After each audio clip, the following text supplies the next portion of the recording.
Stellan Skarsgård, Ted Levine, in the Showtime original picture, Harlan County War. Sunday on Showcase.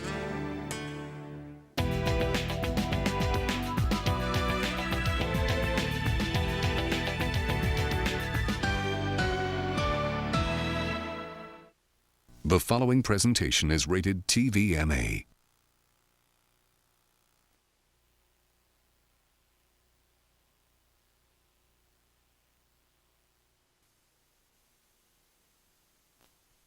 Previously on Beggars and Choosers. I mean, how the hell could you do something like this? If Wanda hadn't said anything, you would never have known. I would really like to know why a doctor would resort to stealing the sperm of one of her own patients. Do you want to listen, or do you want to yell? Oh, I like it.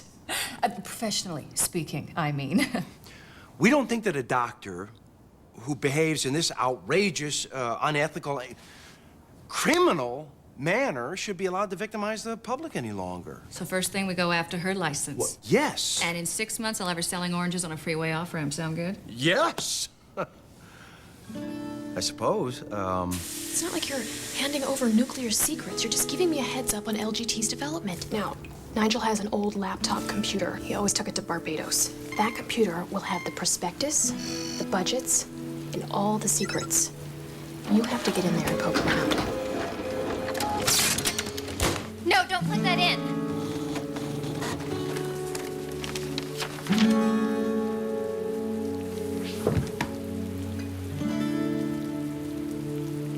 I'm so sorry. You know how important Mickey is? No, how important is he? He's so important that he is somebody who goes to the Laker games for him. He's more important than Jack Nicholson? Well, nobody's more important than Jack. I'm going up Coldwater, so if I lose you, don't take it personally. Sure. I'm leaving you. What?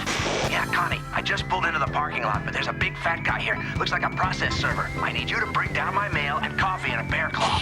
I got you a non-exclusive, most favored nation, second position, and best efforts only. But I don't know what that means. Ah, don't worry, it's not enforceable anyway. Any messages? Your mother, your psychiatrist, and the pool guy. Get me the pool guy. Right. I'm losing you. Yeah, I'm heading into the canyon. I saw you.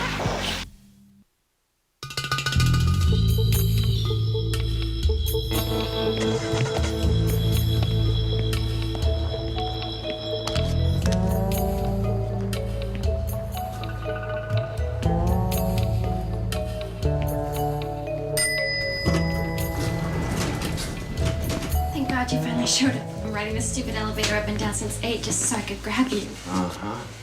Listen, I didn't sleep at all last night. Just And whose thinking. fault is that? Nigel, we need to discuss this. Staff meeting at 8:30 a.m. This is my Pilates morning. What the fuck am I supposed to do for endorphins, huh? And top of the morning to you. What's up with you, Kel? You don't look very perky this morning either. Spy, something wrong with her, do you? What? The word is spy isn't see or observe. Thank you for cleaning that up there, Nige. What are you going to do, Nigel? To be quite honest, I haven't really decided yet. It was just this stupid mistake, this youthful indiscretion. I'm sure it's just the way Rob will see it. You're going to tell Rob? Well, I think that would be appropriate, don't you? Excuse me. Oh, good morning, Marco. I don't suppose you caught that charming little piece of intestinal parasites in the rowdy channel, did you? Last night. Mm-hmm. Well, I suspect so.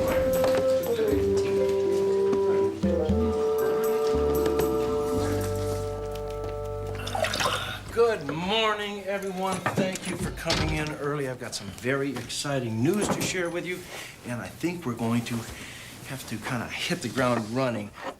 First, let me give you a little background on this. You know, our house on Tiger Tail, Cecile's and mine, just happens to be down the street from Beverly Boyden's.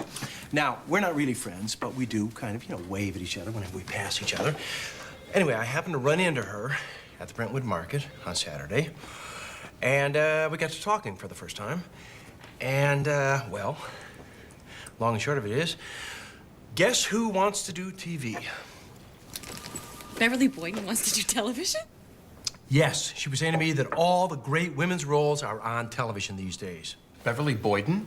I love her. Now, she's not as big a name as she used to be on movies, but she's still a star. Absolutely. She got an Academy Award nomination in 1987.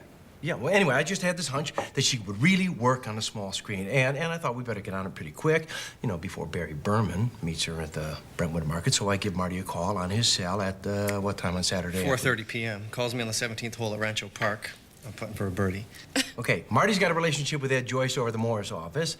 I tell Marty, I say, why don't you, you know, just for fun, give Ed a call and, see if Beverly Boyden would actually like to do a series with us. So Marty makes a call, Ed calls back, and says, why not? Rob, you made a series deal over the weekend? Well, negotiated all day yesterday. Closed at 11:30 at night. 13 against 22 in year one with a 5-year option. And we blew most of next year's development budget. So what? Guys, this is an enormous opportunity for LGT. I want to put her on Thursday nights at 10. Take a real shot at ER. Rob, shouldn't I have been kept in the loop here? Laura, you just told me you were going to be out of town, and I really knew we had to move fast on this, so... Yeah, I mean, but if we're doing a pilot, I think that I should... No, see, that's it. We're not doing a pilot. We're going straight to series. I want to have the show on the air by the May sweeps, which means that we're going to really have to hustle. Now, Lori, I want you to team up with Malcolm on this. No, Malcolm is head of Current now, and this is 13 on the air, so this is technically Current.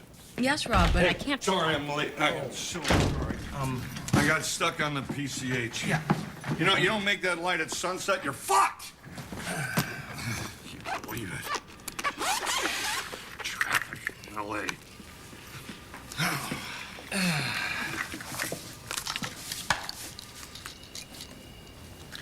So what did I miss? Freddie, thank you for joining us. Are you kidding me? I'd never miss a staff meeting. What's up? Well, we just signed Beverly Boyden for 13 episodes of a new sitcom. Beverly Boyden? The old actress? Beverly Boyden, the movie star. She got an Academy Award nomination in 1987. See? That's why I love this job. I keep learning. You see, you say Beverly Boyden to me, I say, who gives a shit? Now, Jackie Chan, now that's a star. But what do I know? Wow. Beverly Boyden. Great.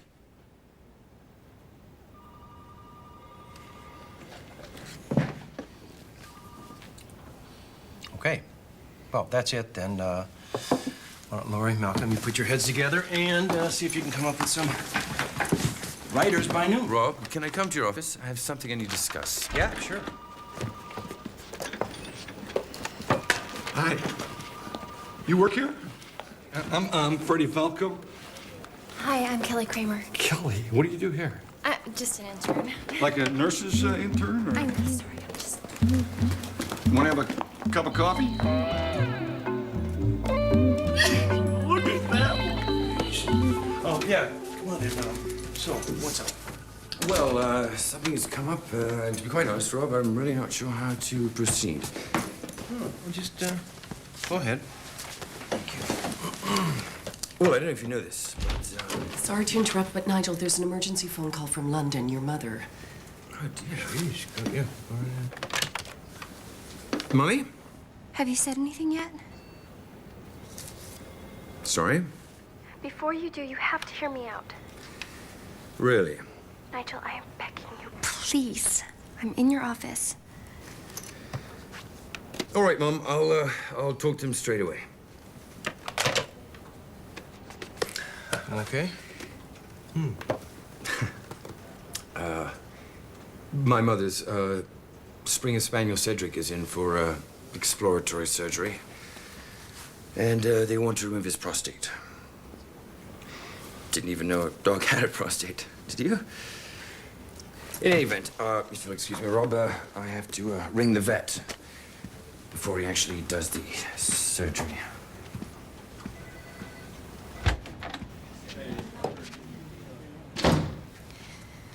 Okay, so it's true. I did a little spying for Casey, but I never meant to hurt anyone. I was dumb. Young and dumb. Casey said that if I helped her out, it would give me a leg up, put me on the fast track. And I thought it was a one-shot deal, but then she wouldn't let me stop. Nothing I ever did hurt you, Nigel. Lori took a couple of hits, but not you, and I am so sorry about the whole thing. I didn't know how to get out. I see. You blow the whistle and you wreck my career. Undoubtedly. Okay, look. What if I left? Disappeared for a while. Say, I don't know, like I had to go to Phoenix to take care of my grandmother, and you didn't say a word, and I'm out of your life. LGT's spy problem is gone, and I'm out of a job. Fair enough? Please, Nigel. Please. All I ever wanted was a career in television. Yes, yes. I'm aware.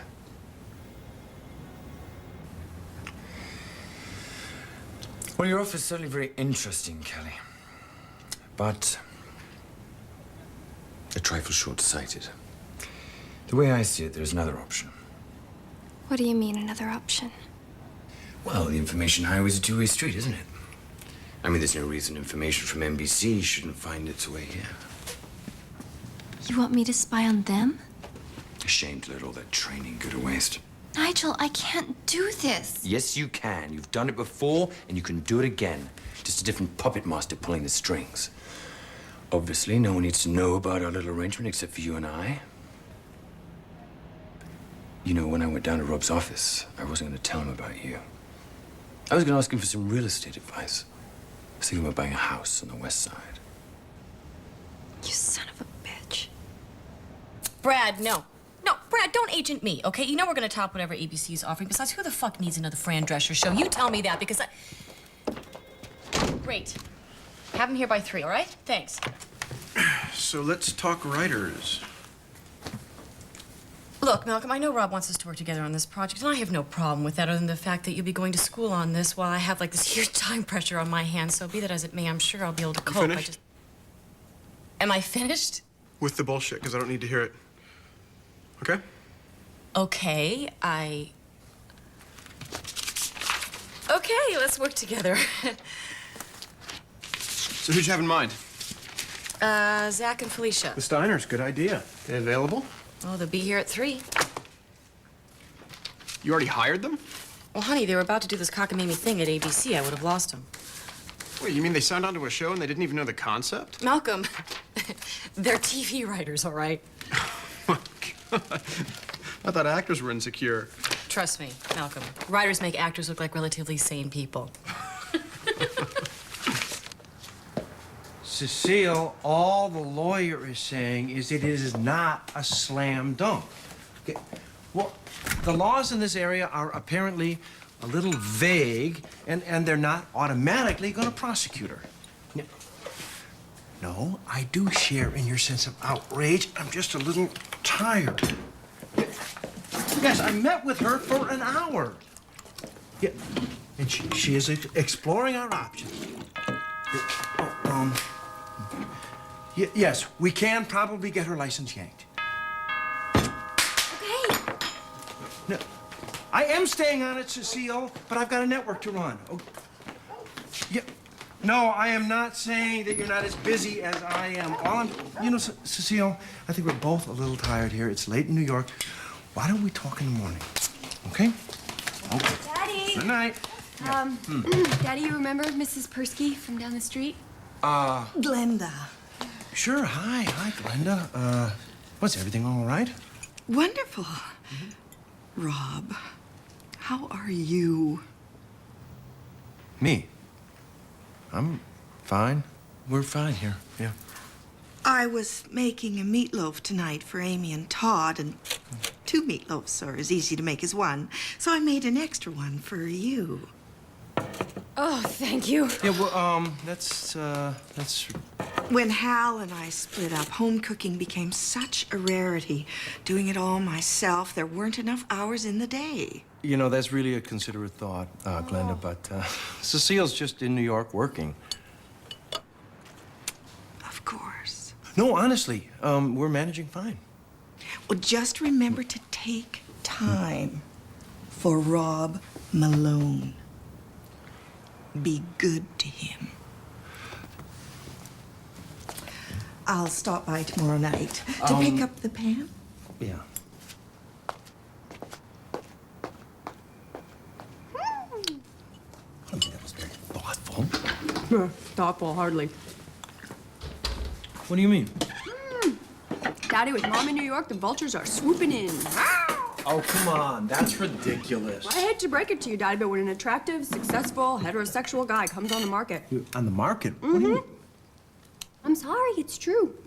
There's a shortage of available guys in your age range, so, it's open season. Get used to it. You know, she could have brought some potatoes. I told you.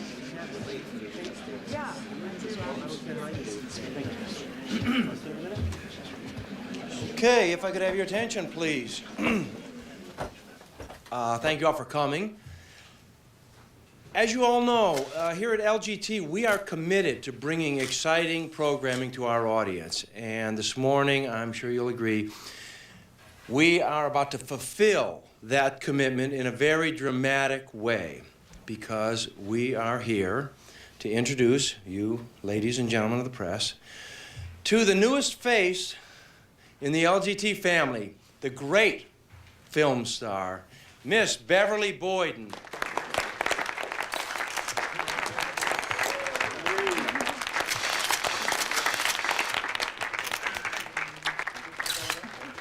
Thanks, Rob. And my thanks to everyone at LGT. I can't tell you how excited I am to be here working on Beverly. Very clever title.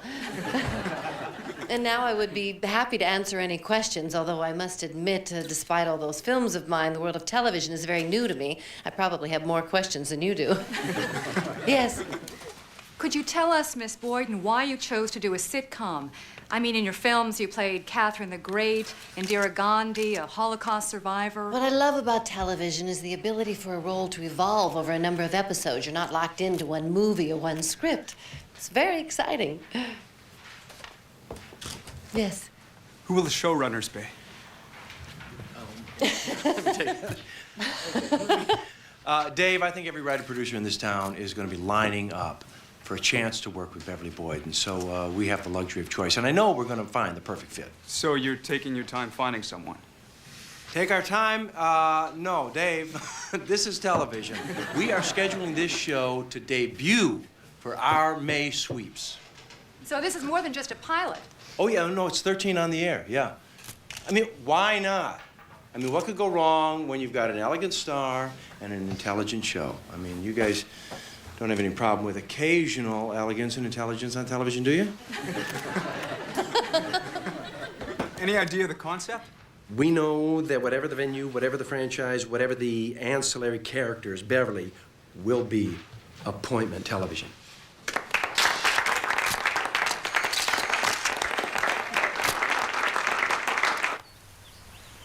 I appreciate your coming to the house. Hey, who says lawyers don't make house calls anymore? So let's start at the beginning. Cecile Malone walks into your office. No, bursts in. She didn't even knock. Uh-huh. And says? Basically, you stole my husband's sperm, and now you're pregnant with his baby, and you don't deserve that baby. So she threatened you? Well, if you call her saying that she and her husband were going to get me, get my baby, and throw me in jail threatening, then yes, she threatened me. Can they do that? Which part? Get my baby, throw me in jail. Because I'll give up my license to practice if it'll mean them going away. All I want is for them to let Wanda and me raise this baby in peace. I mean,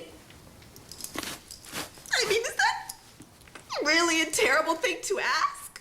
Of course not. Wanda? She's my partner. So she mentioned your lover? She's more than just my lover. She's my life partner.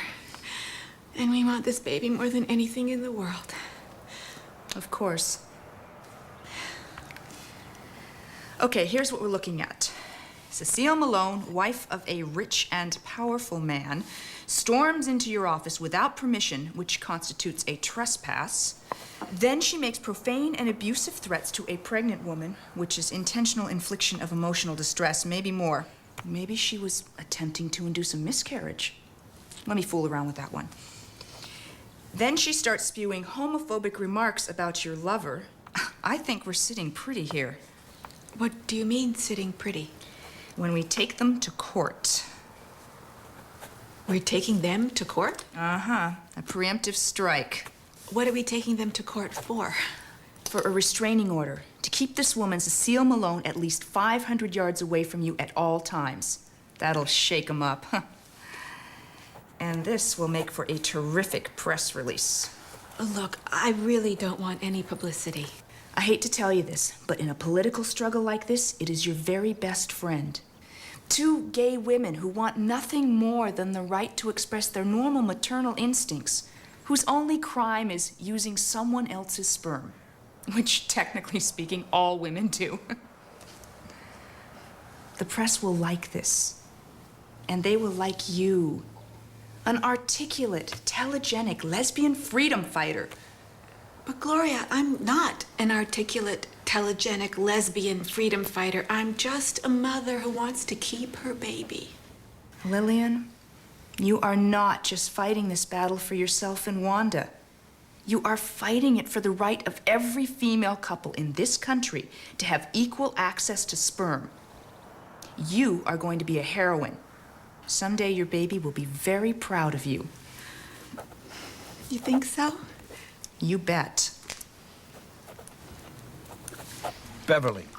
The title says it all. It's you. Completely you, a fully dimensionalized woman. Defining her place in a man's world. With wry wit, her weapon. The tone is Shaw, with maybe a little Aristophanes, and yet fiercely au courant. Water cooler television.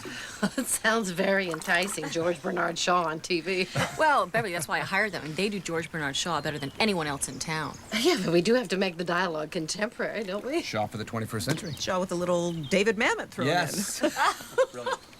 Sounds good, doesn't it? What about my look? We're going for a top fashion designer for you. I look best in classic lines. Oh, that's we'll a get great a classic fashion designer. What the hell does that mean exactly? Well, actually, it means somebody classically fashionable. Beverly, please don't worry. You're going to look like $1 million on this show. You might want to look into the availability of Milos Forenska, who shot me in Glendora. He knows my angles. How do you see her? She's Hepburn, she's Bacall, she's Davis. With a little Meryl on top. Cultured, educated, genteel, but tough. And yet a vulnerability. She's hiding something. Exactly. There are secrets within this woman. Layers, complexities. Picture it. We open on an office in New York, a penthouse suite. We see the skyline outside a bank of floor-to-ceiling windows. The power is subtextual. Home to a woman whose whole being says, take no prisoners. And yet, we sense her inherent vulnerability.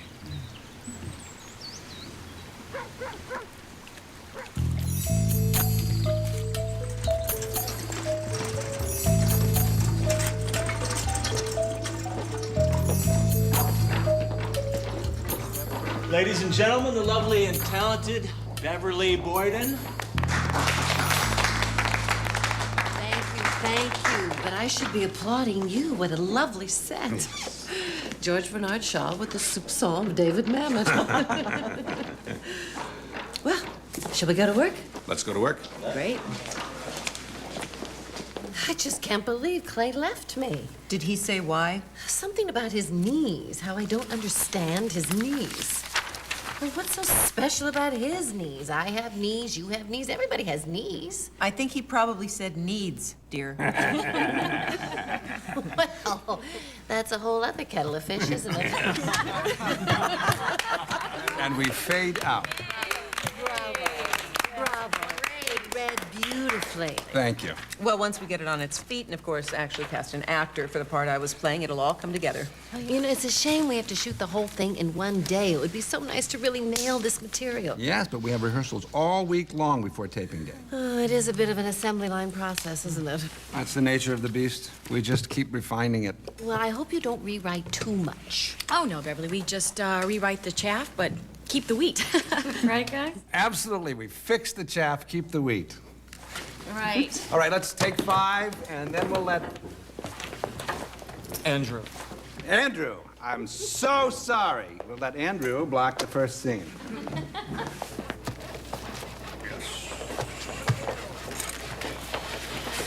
Ready? Hey. Hi. Good shit, huh? Yeah, you ever been to a table read before? I sat in on a Seder once. Hey, about this Beverly Boyden. Wasn't it great how she didn't try to hard sell the joke? Well, she's very subtle. Yeah, she's as funny as ass surgery. Freddie, Beverly was a big movie star. You ever see Glendora, Time for Memories, Benediction? Benediction. Lots of laughs in that. Come on. Weren't any of them comedies? Huh? Hey, what do I know? You guys are the pros. You know, I'm just a feedback. Yeah, you keep working. It's gonna be terrific. Oh, yeah. It's gonna be great. Yeah. It's gonna be. Don't listen to them.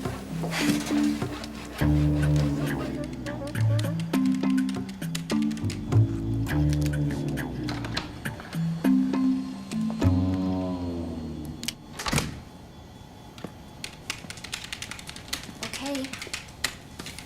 I've got something. Well, it better be good, because it's only taken you long enough. I had to make sure that Casey wasn't suspicious. Right, so what do you have? NBC may use a guest host every Friday on the Today Show. You heard that, did you? From one of my inside people. Ah, inside people. Funny, Kelly, because I heard it inside myself. Inside Variety, page 6 yesterday. Nigel, what do you want from me? It's the best I could do. Oh, I certainly hope not. You know, it's not like there's big secrets every day at NBC. And they're mostly at really high levels, and it takes a really long time to trickle down, and I just go... Kelly, maybe I'm not making myself clear. First you give me claptrap about Saturday morning cartoons, and then this juicy morsel? I need a bombshell, and I need it fast. How can you be such a cold son of a bitch? You know, we actually used to be close. We used to have sex. There's a difference. That's why you're so mad, isn't it? You think that I had sex with you for information. That was never the case. Wasn't it? No. Friday. All right, let's not panic, Malcolm. This isn't the first pilot with the fucking problem, all right? It's a big fucking problem, Laura. You were at the reading. She doesn't even come across as likable. So we've got to fix the script. I don't think it's in the script. It's the way she projects. It's those line readings, her inflection. Audience isn't gonna even like her. So, how do we make her more likable? I don't know.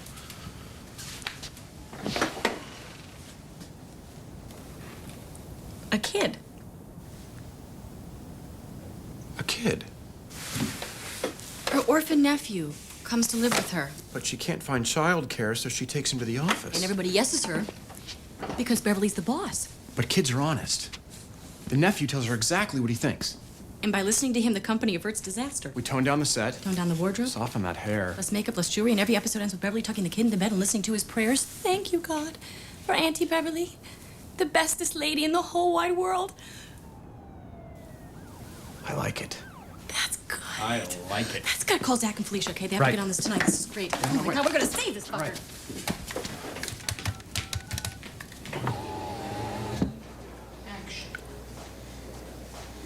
I hope I didn't cause you any trouble, Beverly. Trouble? You saved my company, Jake. You were incredible. So I can come to work with you every day? Absolutely. If I leave you at home, you might try a hostile takeover. Laugh, laugh, laugh, and we're out. I realize that was a bit rough. Oh, please, Beverly. No, it's a work in progress. Nobody expects It's you just to all be the like... changes, you know. Just as I learn the white pages, I get blue pages Yeah, with new lines, and I I start to know. learn them, and then I get pink pages. Right, I know, it's confusing. I keep trying to remember. What is it you said? If you say the joke loud, it gets a bigger laugh. Well, no, it's more a matter of emphasis. Emphasis. Right.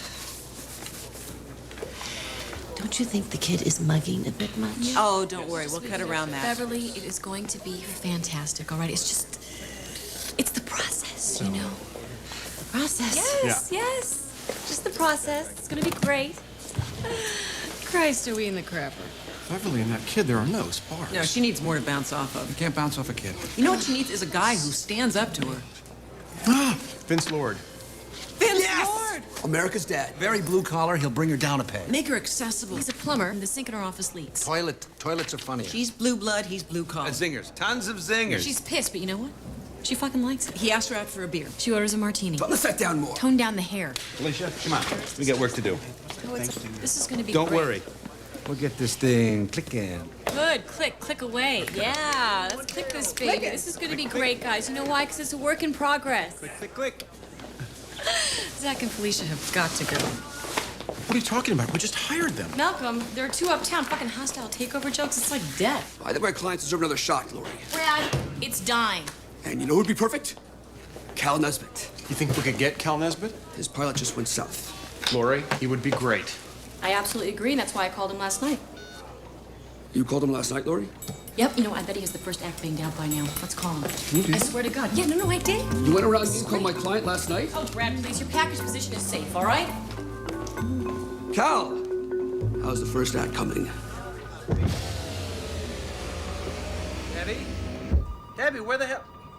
Debbie. Oh. Hi. Oh. Publicity asked if you wanted one of these for your office. Yes. Boy, she has class, doesn't she? Mm-hmm.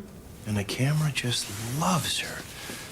You know, the only problem with television is that it's so in your face. You know how it makes people smaller than real life, so the folks sitting in the living room can kind of identify with them.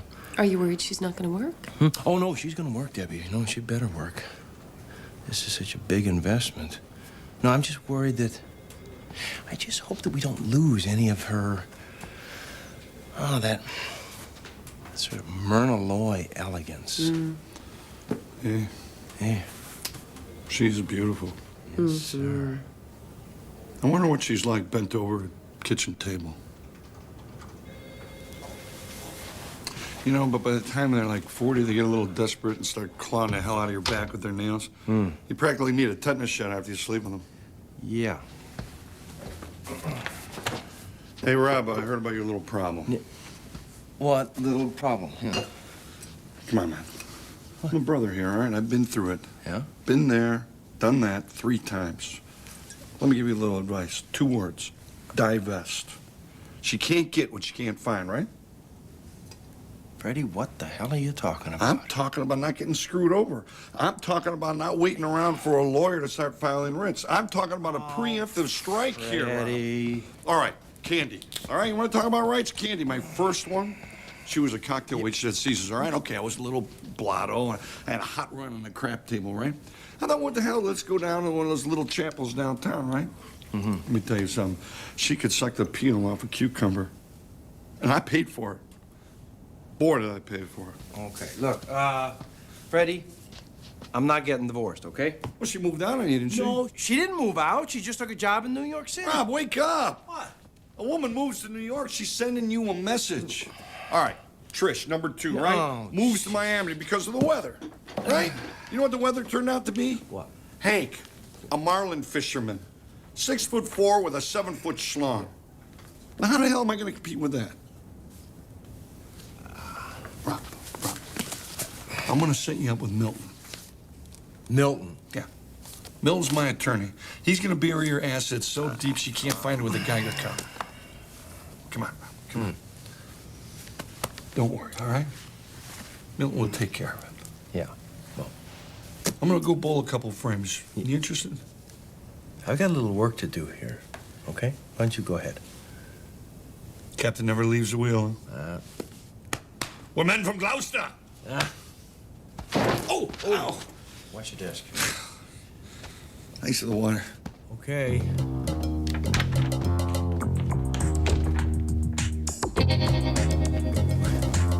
Who? Oh, God, yeah, sure I know who she is. She took LGT to the cleaners on a sexual harassment suit.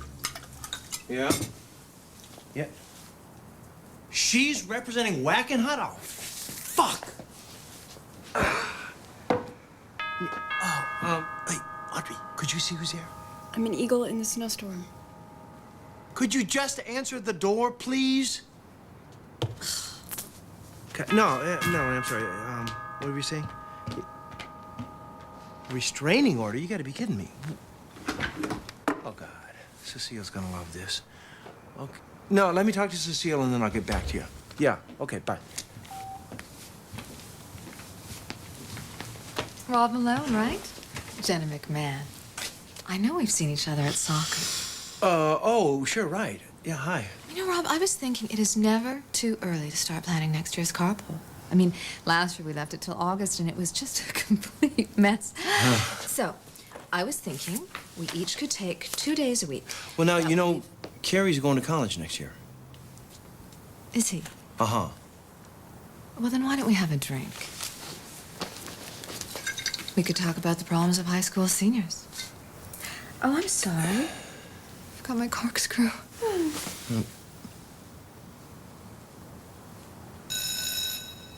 And action. Honey, let's get a move on. Ma, if I'm late, I get detention.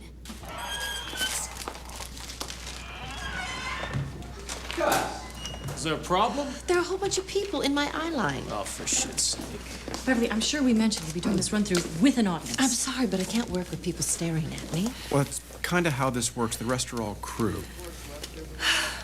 Forgive me, it's just that I got a whole new script last night. Which is infinitely improved. And they changed all the costumes. Well, that's just to make you more relatable. What happened to George Bernard Shaw? We had to punch him up a little bit. Now, Beverly, please, can we try this again? Please. Let's pick it up from, I don't know, Beverly's entrance.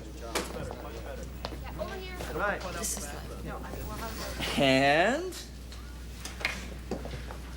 action. Excuse me, I was just packing a lunch for you. And you. Beef jerky, cheese spread, and chips? This is all processed food again. My teacher says I'll die if I don't eat fresh food. Hey, it doesn't get any fresher than that. I just bought the stuff yesterday.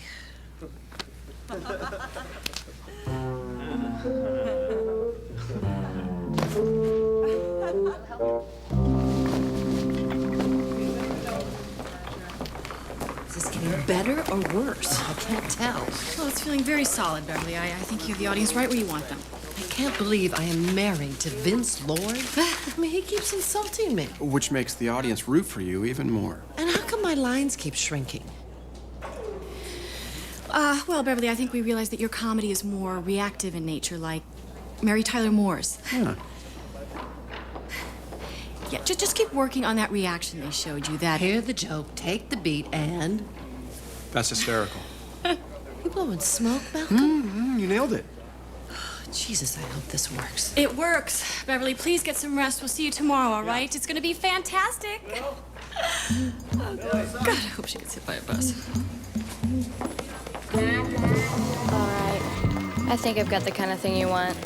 Good. Let's hope so.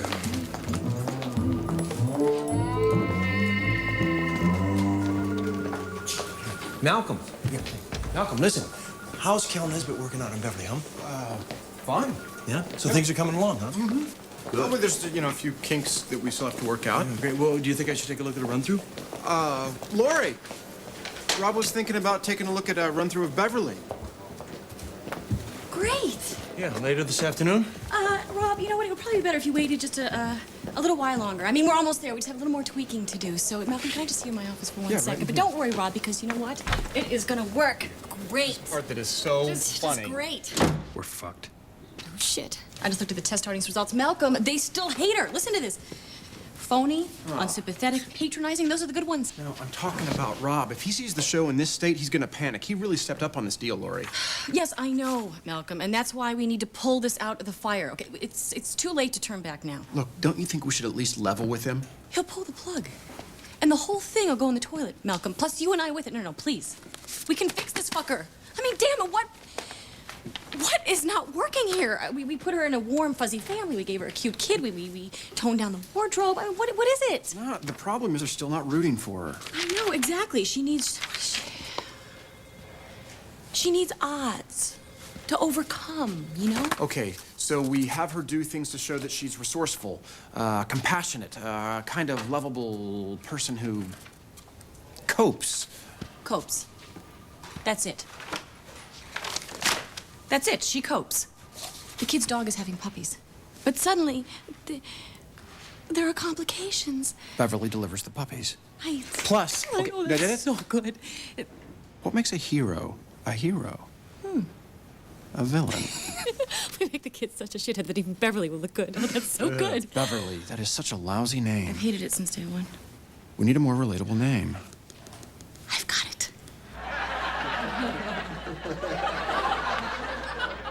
I said, I really need your help with a school project. Bev! How can I help?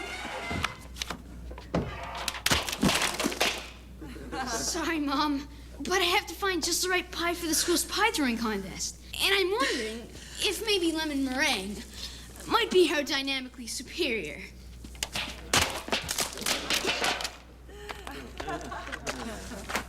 So, Sarnoff practically invents television. Paley refines it. Tartikoff reinvents it. And I'm the guy who pies Beverly Boyden. It's not your fault. It was our idea. We thought it would work. See, that's what's so frustrating.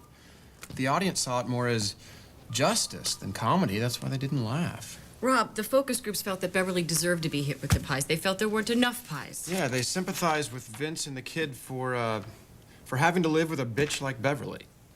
You know, what if we lose the slapstick entirely? I mean, what if instead of pies, the kid throws flaming knives or something? Lori? Rob, I'm just spitballing here. Okay, let me get this straight. The audience liked everything about Beverly except Beverly. That's what it boils down to. Yep. Jeez. You know, we got tape in 36 hours. Come on. Anyone. Urkel. Excuse me, Freddie? You have no Urkel. No Urkel? Yeah, you know the kid was on that show with his pants pulled up to his neck and he talked in that high voice? Killed me.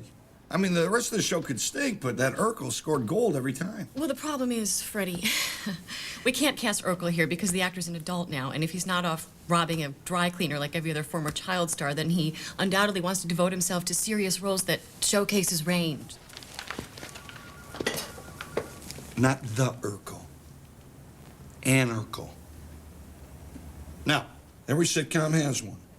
You got Kramer on Seinfeld. You got Klinger on MASH. You got that little weenie dog on Frasier. The fucking dog, all he has to do is jump on the couch and I'm already laughing. Laughing my ass off. Rob, that's what you need here. A dog. No, he means a breakout comic character. Yeah. How about Howie Haskell? You know, the guy with the frizzy orange hair who does If You Don't Mind. I love that guy. Yeah, but he's already a regular on an NBC show. Actually, he's not. He appears regularly, but NBC doesn't own him. How can that be? Well, the casting director has instructions to inform the producers if he's got an offer. If he does, they rush him with the big bucks and tie him down. They're being cheap, sloppy, call it what you will, but the man is unprotected. And you're sure of this? 100% from an unimpeachable source. Yeah, well, we could just take him right over to LGT. I mean, with his orange hair, and if you don't mind, that material belongs, is owned by NBC. But Rob, we could change it a little. We could give him green hair. And some other dumb catchphrase. The point is, we'd have Howie Haskell. You guys really think that'd help? Yes.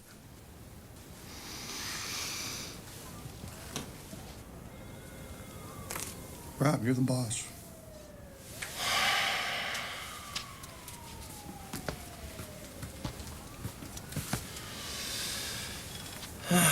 This one was gonna be special. This one was supposed to be elegant, and intelligent.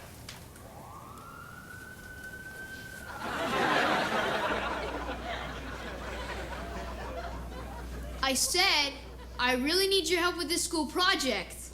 So how can I help?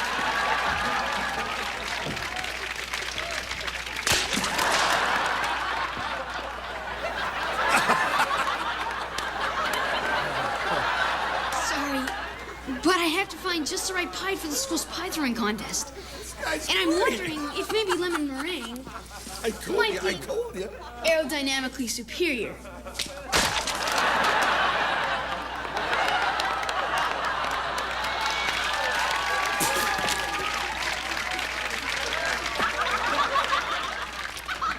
Okay. Now you clean this up. If that's no problem.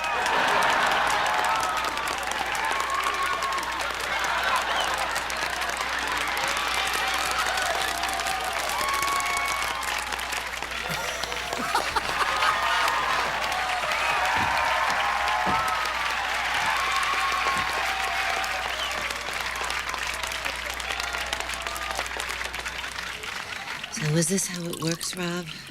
A highly touted star of a show is declared a disaster area, and they trot you out to pick up the pieces? Beverly, you are hardly a disaster area. Please. Well, I suppose before I turn to gardening or infomercials, I'm entitled to one last spectacular flame out. Thank you. I can move on now.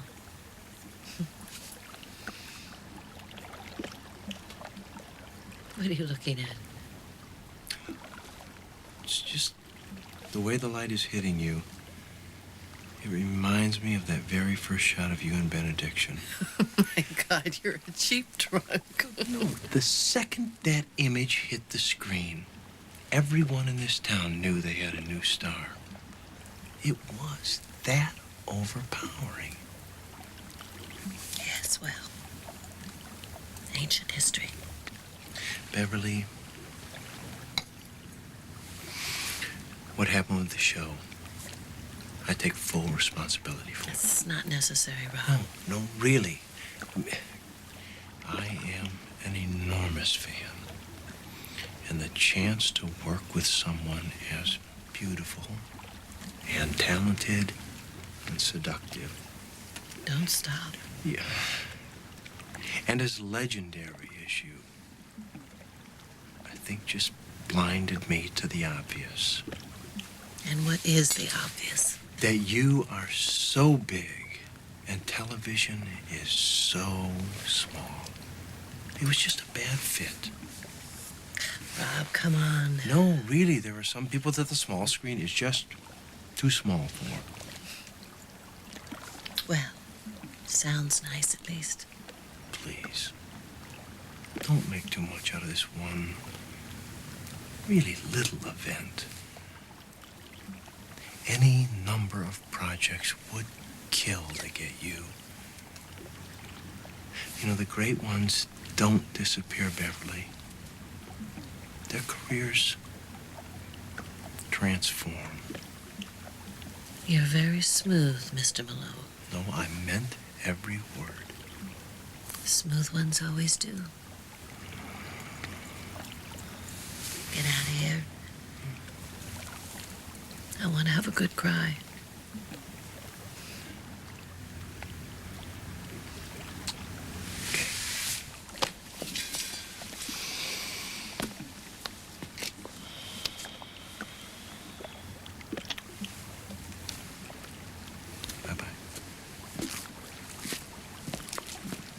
Rob, I'm ready for my close-up now.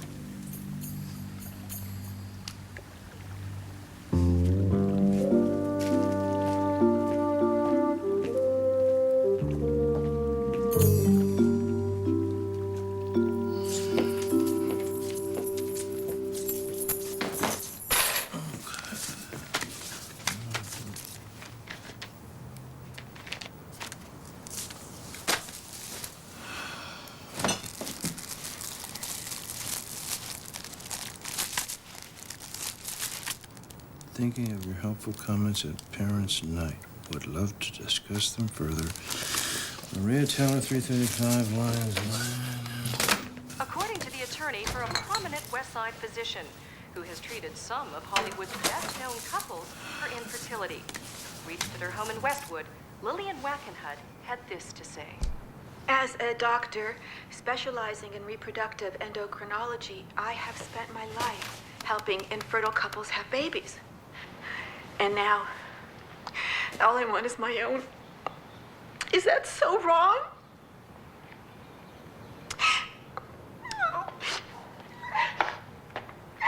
And this dream may be denied Dr. Wackenhut by the father of the child, who, Channel 12 News has learned, is none other than LGT's president, Rob Malone.